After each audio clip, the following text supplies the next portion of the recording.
Hello to all. Welcome to this channel Code++. In this video we are going to understand how we can toggle classes with the help of JavaScript. And as a result of all this code I have written on this screen, we are going to get something like this. Here we have this text box inside which it is written some lorem ipsum in 3 lines. Now if I click on the box change text, it is going to change the text style as well as make it italics. And if I click on the change text box again, it is going to restore it to its previous position, that is like this. So it toggles the state of the classes attached and causes this effect. So that is what we are going to learn in this video. So starting the code from the scratch, I'm going to write some HTML now. I'm going to fast forward it so that you don't have to see me typing it throughout.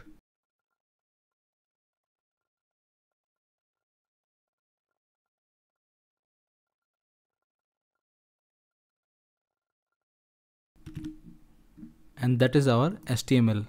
Now let us see the result in the browser.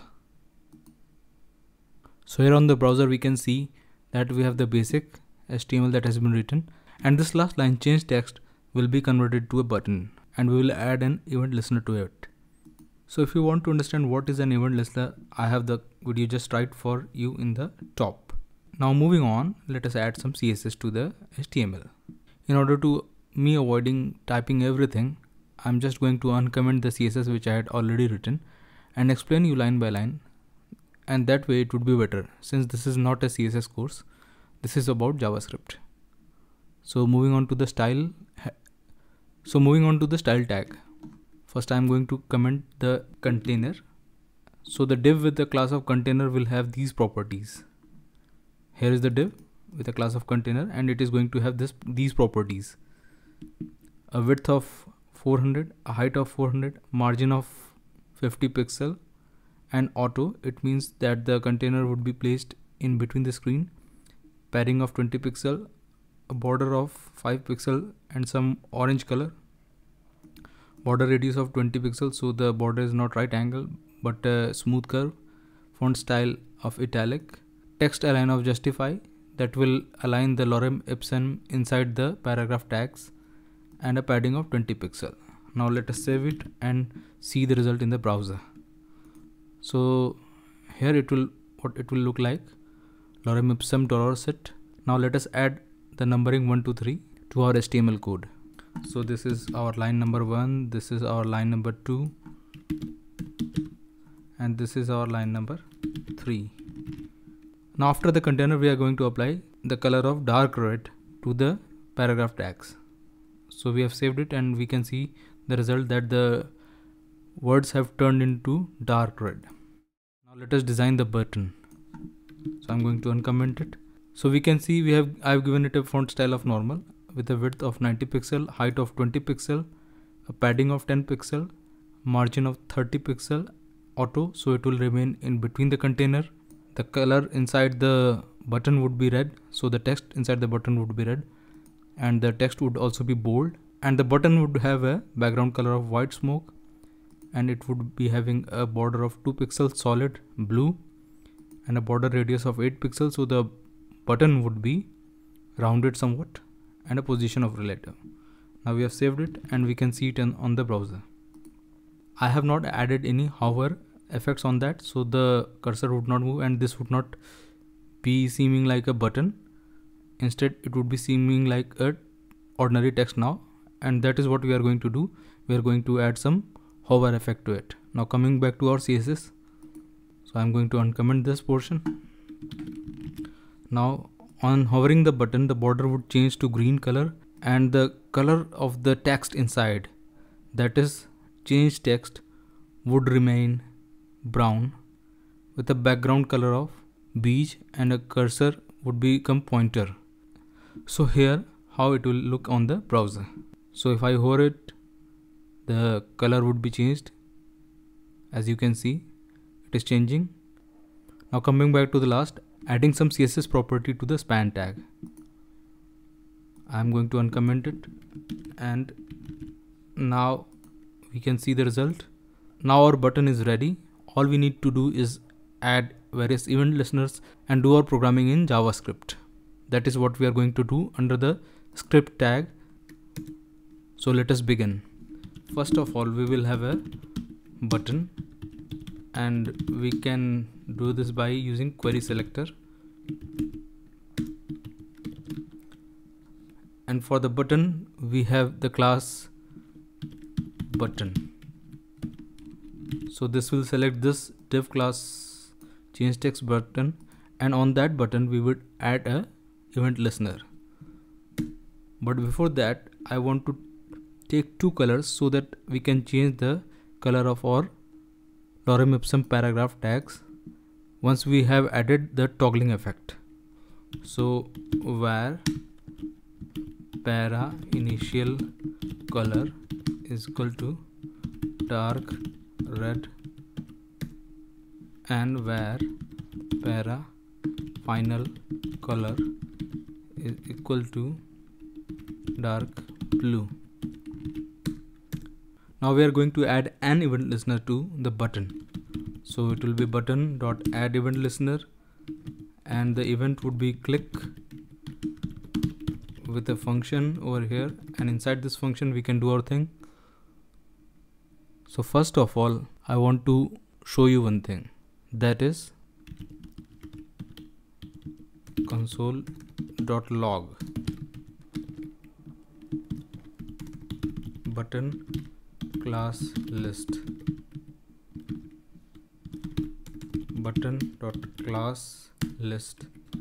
Now if I save this and go to my browser and view inspect, inside console I can see that if I click the change text, I can see the button class list, that is button and unclicked. This is the list, and the value we have got is button unclicked, which we get from line number 59, that is button unclicked.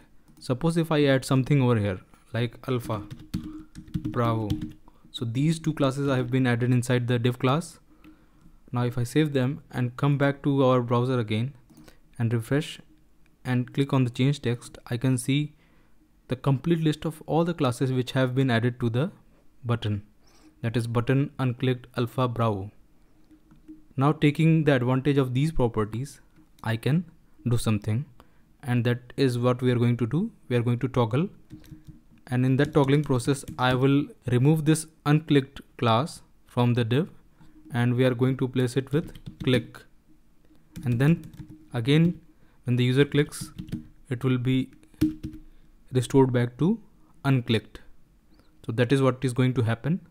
Now in order to change the properties of the p tag, all the p tags have to be captured, and these p tags are inside the container class. So we are going to write a query selector all, which would return a kind of array, and we can store that inside a variable called as p tags array, and we can do something on that p tags array, right? So here it is what I am going to do, where p tags array is equal to document dot query selector all, and inside that I am going to write dot container p.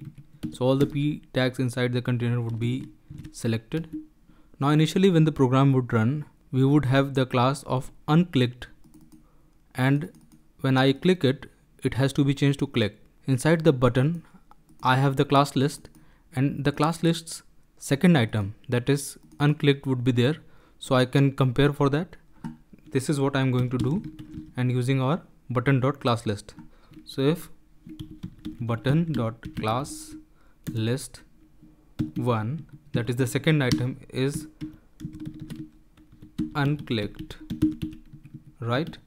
I am going to do something for the paragraph tags, or paragraph tags array you can say, or else if button.classList is equal to something like clicked, then we are going to do something else, right? And this something else would be for the p tags array. So now let us access the p tags array, and to access all the p tags we have to loop through it the p tags array, that is we are going to use the for each.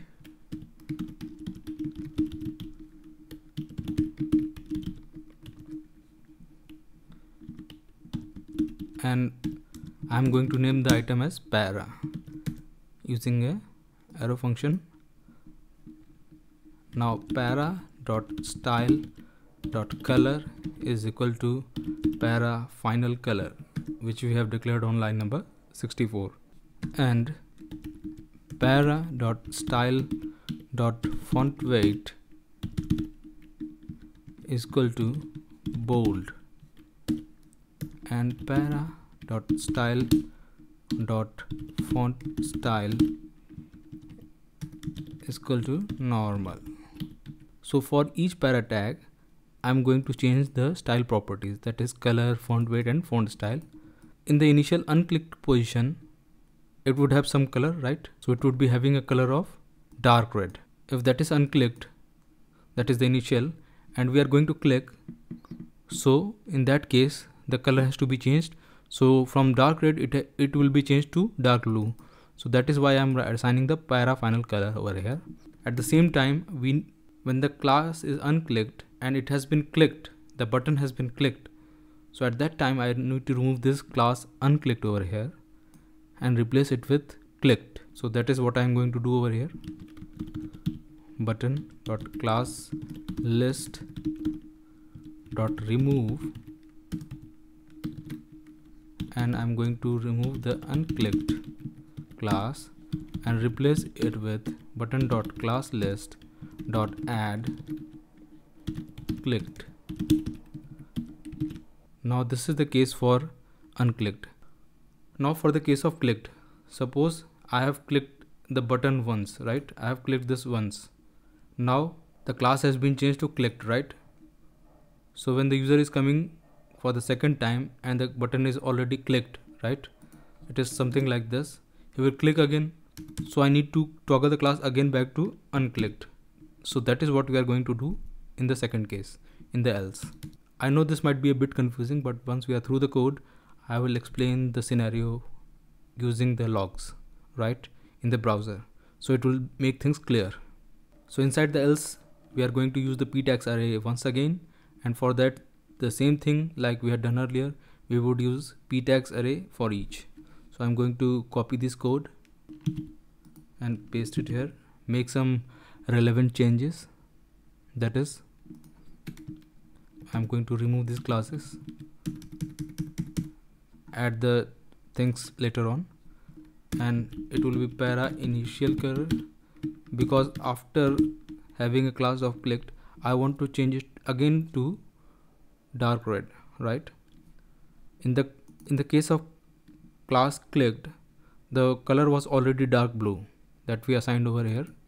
Now we want to change back it to dark red. So that is what we are going to do.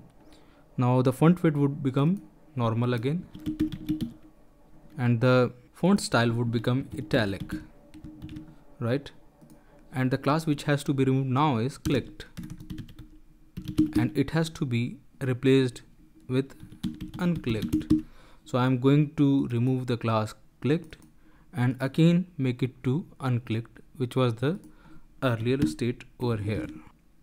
So this is how the cycle completes, and let us save it, cross our fingers and go to the browser to see whether it is working or not. I'm going to refresh it, change text.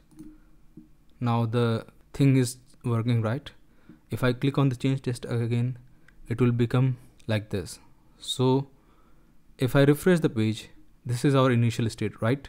So if I go to inspect and see the code, I can see that the initial thing over here is having a class of unclicked, right? This button is having a class of unclicked, right?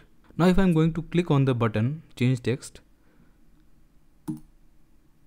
now I can see that the button class has been changed to clicked, and the p tags have some other values. If I click on the change text again, it will toggle back. That is, the button clicked would become button unclicked, and the styles we applied using the JavaScript would be added to the p style. So this is how we can toggle between two classes and get this effect. I hope that this demonstration was clear. It is a simple code. You have to just apply some logic and decide when to make the classes as clicked and when to make them as unclicked. and that is the tricky part. And one final thing before we wrap it up, that the class inside the div button, this unclicked, it could have been anything, right? Like initial, which changes to final, or state 1 to state 2 and back again to state 1 to 2. So it depends upon the logic or the readability of the code that you name it appropriately. So let us leave it at unclicked. So that was it. If you have any comments or if you have any doubts, you can put them down in the comment section. Like the video, share the video, and don't forget to subscribe to the channel. Thank you for watching.